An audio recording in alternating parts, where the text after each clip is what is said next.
whatever happens in a country that has the rule of law, that will be causing disaster and chaos in the country. Unaona guys, speeches za hao majamaa ndo zinapeanga Gen Z hasira kubwa tena zaidi. Kumbuka yesterday CS Ruto alisema kwamba kutakuwa na maandamano na itakuwa public holiday. And guys, I can tell you for free that mambo yamechemuka. Ukiangalia upande wa Kitengela is just a clash between police officers na Gen Z. Ukiangalia upande wa Kamkunji, crowd inaelekea upande wa Nairobi. Wanakuja by force ili wa make sure zile barabara ambazo zimefungwa waweze kutumia nini? Wakiwa wengi watapita na kuelekea upande wa CBD na kuelekea zile places zote ambazo William Ruto hataki waingie. Unaona watu wangu? So ndio speech ya Ruto, sikiza. All the public servants in the Republic of Kenya. Tomorrow, Monday, is not a public holiday. We are expected across the Republic of Kenya to be in our offices, in all the regional offices, in all the sub-county offices in the Republic of Kenya. In Nairobi, we are expected to report to work. Wakafikiria kwamba wanauzia wa Kenya uoga na ndio mambo yameharibika zaidi.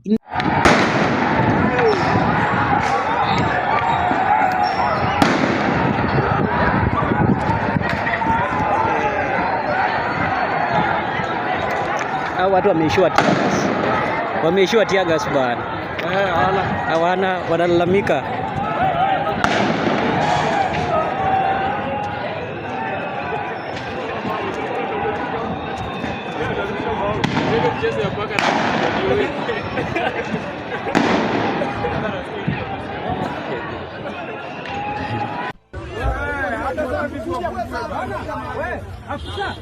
Tunakuheshimu, lakini sikia, hiki ndio mngekomunicate bwana.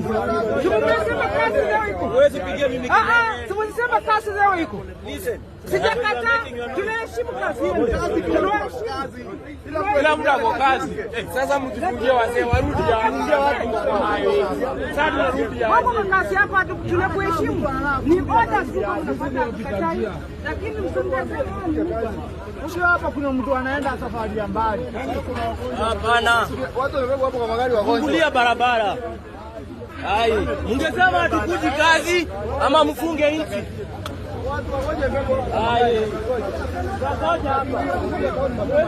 In fact, hii speech ya Kimani Ichung'wah ndio inapeanga watu hasira kubwa zaidi. Sikiza.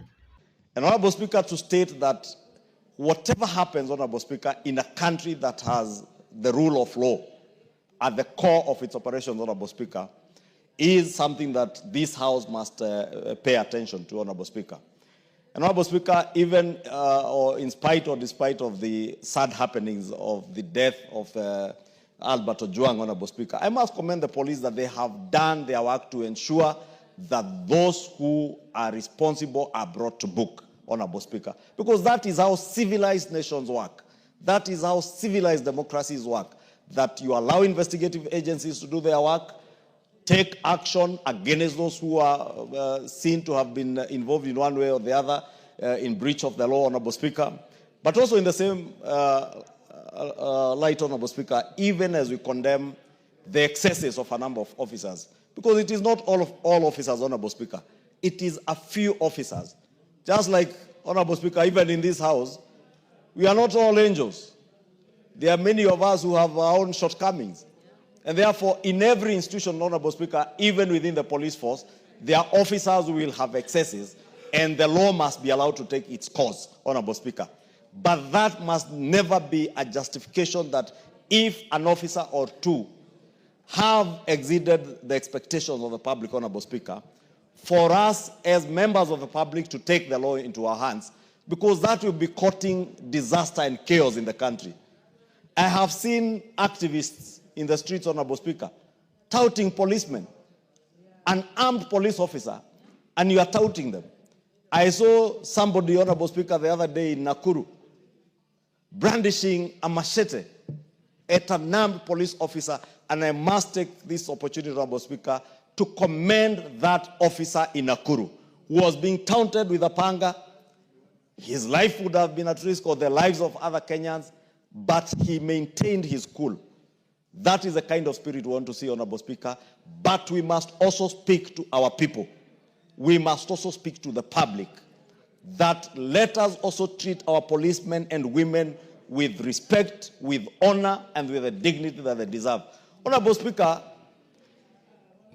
it is said, Honorable Speaker, that if you want to know the cost of education, try ignorance.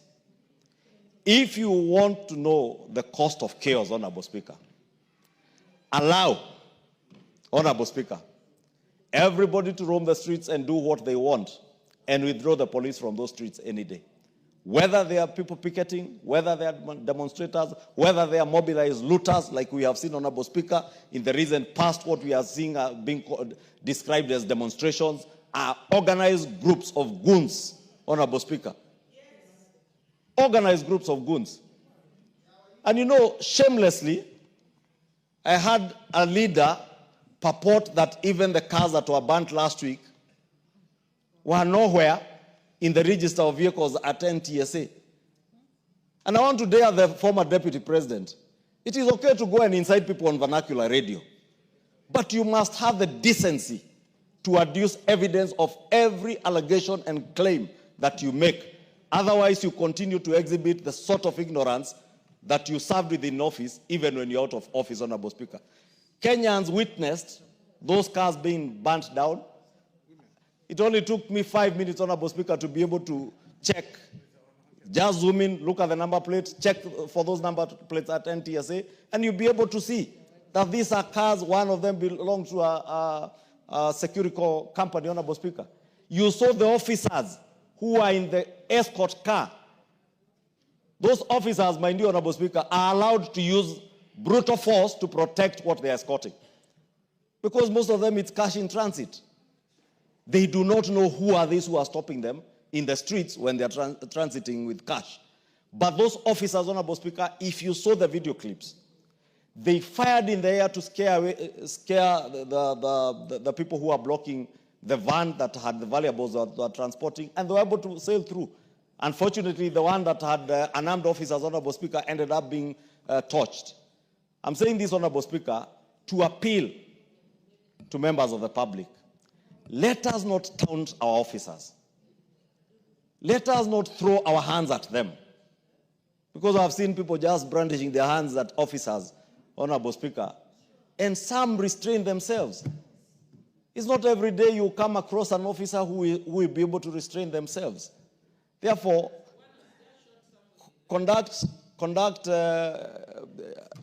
ourselves, Honorable Speaker, in a dignified way. When we want to picket, when we want to protest, Honorable Speaker, we do it in a way that we are also not provoking these officers, that we are not provoking those who are running businesses in our towns, Honorable Speaker, because also this chaos comes with a huge cost to business people, especially those in the CBD who've had to lose their property last year, and as you can see, Honorable Speaker, this year. And Honorable Speaker, may I dare say, as I said here last week, you will find many of the people causing chaos and mobilizing chaos, Honorable Speaker, are not in pursuit of justice. Some have not even had the decency and the courtesy to even say pole to Mzee Ojwang and his family, the family of the young man from Homa Bay who is deceased. But they will want to use his name for politics, Honorable Speaker, and mobilize all manner of things, shenanigans that they want to, Honorable Speaker. Therefore, let me, Honorable Speaker, in conclusion, just say I support these names. As I said, despite there being only one man, Honorable Speaker, these are very able officers who will serve this commission, Honorable Speaker. And very important business to transact.